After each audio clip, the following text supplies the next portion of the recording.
en Nochebuena. Corre, dile a ese muchacho, estamos en la Nochebuena.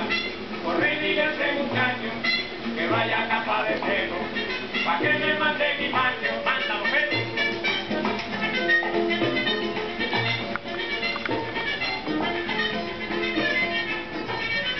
El que lo vaya a tocar, que le dé vuelta a menudo, el que lo vaya a tocar, que le dé vuelta a menudo, cuidado con el lechón, que no se le quede crudo. Vuelta, muchacho.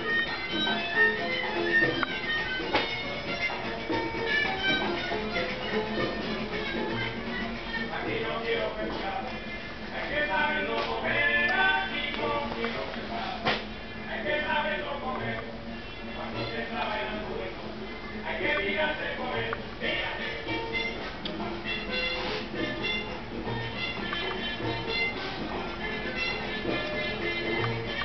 El guanaco si lo quiero, y la guinea también, el guanaco si lo quiero, y la guinea también, una necesita con coco, con cuerito suena bien, suena.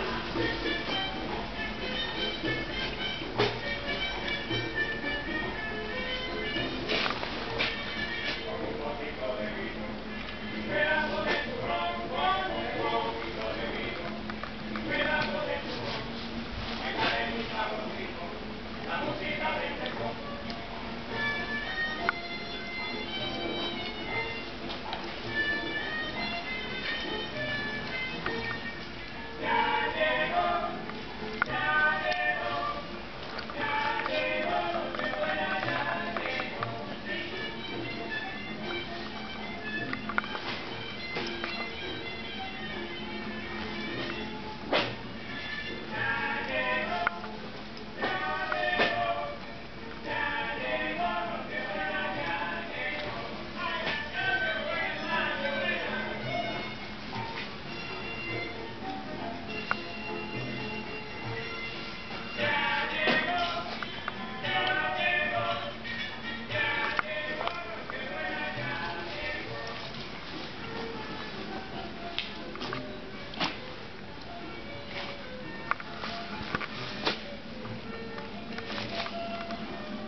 Si vous le voulez bien, nous ferons d'abord une petite tournée des avenues et des jardins aristocratiques de la Havane, où, j'en suis sûr, nous pourrons apprendre quelque chose. Dans les beaux quartiers du Vedado, les rues sont plantées de jeunes ficus religiosa, remarquables par leurs feuilles non charnues et terminées par une pointe longue, pour laisser goûter la pluie, diraient certains écologistes. Voici maintenant le datura arbre, l'une des plantes domestiquées les plus étonnantes pour déranger le passage au tropique. Il appartient à cette famille des solanacées, dont les alchimistes et les sorciers du même âge faisaient grand cas du nom de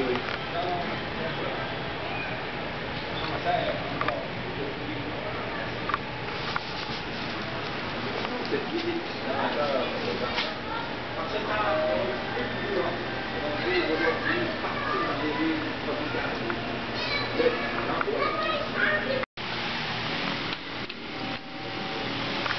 Si vous le voulez bien, nous ferons d'abord une petite tournée des avenues et des jardins aristocratiques de la Havane, où, j'en suis sûr, nous pourrons apprendre quelque chose.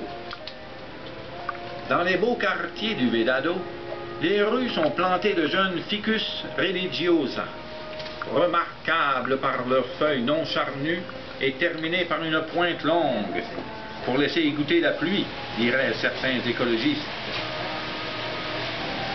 Voici maintenant le datura arbre, l'une des plantes domestiquées les plus étonnantes pour l'étranger de passage aux tropiques.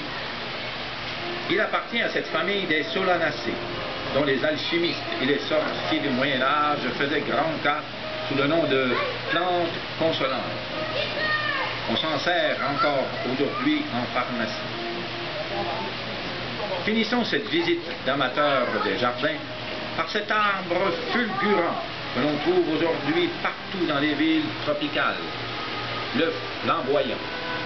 Le flamboyant nous conquiert non seulement par le rouge généreux de ses grandes fleurs, qui sont comme vernissées, mais aussi par la beauté de sa tête en ombrelle et par la dentelle de son feuillage. Aucun nom ne pouvait mieux désigner cet arbre somptueux venu de Madagascar, à telle enseigne qu'il est passé dans la langue anglaise, pourtant assez rebelle aux infiltrations étrangères. Sortis de la ville, nous traversons un chapelet de village. Souvent, dans un petit parc, une gloriette surgit, toute blanche au milieu des masses écarlates des poinsettias. Revoici la route principale. Très vite, nous sommes intéressés par les grandes formations ajourées d'un arbre appartenant aux légumineuses, le Pithecolobium saman. Ceux que nous avons devant nous, plaquant sur l'horizon leurs cimes aplaties, sont répandus en tirailleurs dans des pâturages.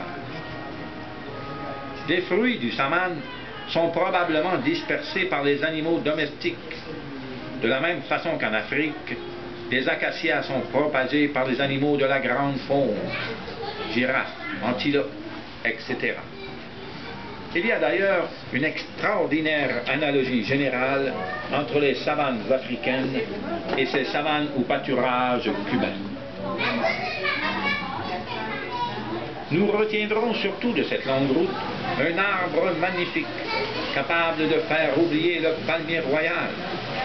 Je veux parler du Ceiba pentandra. Qui reconnaîtrait en ce géant le grand frère de la rose crémière qui monte timidement le long des murs de nos jardins? C'est, pour ainsi dire, l'équivalent américain de l'immense baobab, l'arbre sacré de l'Afrique équatoriale. Les deux arbres ont une écorce lisse et mate, couleur souris, une peau de pachyderme, si l'on peut dire, qui habille bien l'énormité de leur tronc. Quand le ceiba croît isolément, il s'étale en largeur et son tronc devient trapu et très gros. Souvent, dans la campagne cubaine, la forêt a disparu au bénéfice des cultures et seul un ceiba gigantesque témoigne des conditions primitives. Rendons-nous maintenant au jardin de Soledad, où je veux vous présenter un arbre somptueux qui a été surpris par la caméra en pleine floraison. C'est un arbre né dans la vallée du Haut-Nil, le Spathodea nilotica. Imaginez un grand arbre complètement garni d'un carillon de cloches écarlates rigides et immobiles, qui jamais ne sonnent aucune fête. Ces fleurs, grandes comme des tulipes mais faites d'une seule pièce, sont d'un effet stupéfiant, une incomparable fête pour les yeux. Le rouge est incontestablement la couleur dominante des fleurs tropicales. Il est probable que sous les tropiques, les fleurs rouges sont pollinisées par l'intermédiaire des oiseaux-mouches. En passant, tous ceux qui ont observé notre encolie du Canada à fleurs rouges savent que ces fleurs sont abondamment visitées par notre colibri à gorge rubis. Dans les endroits humides, le Pomarosa, Eugenia jambos, joue le rôle écologique assumé par les saules dans les pays tempérés.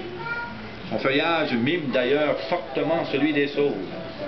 Mais le temps file. Nous voici à Mézi, l'extrémité orientale de Cuba. Les éléments qui donnent au paysage un aspect dantesque sont les cactus. Il y en a ici des gros, aussi bien que des petits.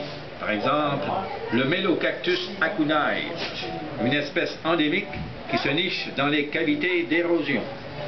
Enfin, avant de terminer, je voudrais vous présenter la récolte d'une cicadacée nouvelle pour la science, un zamia du sous-bois de la terrasse de Mézi. Une vingtaine de racines vivantes d'une pareille plante constituent une véritable richesse. Ces plantes sont très rares et elles sont recherchées par les botanistes et les horticulteurs parce qu'elles sont des contemporaines de la grande faune des dinosaures. Nous possédons maintenant au Jardin botanique de Montréal une collection très remarquable de zamias cubains. Un jour, peut-être, quelqu'un pourra monographier ici ce genre difficile. Merci de votre attention.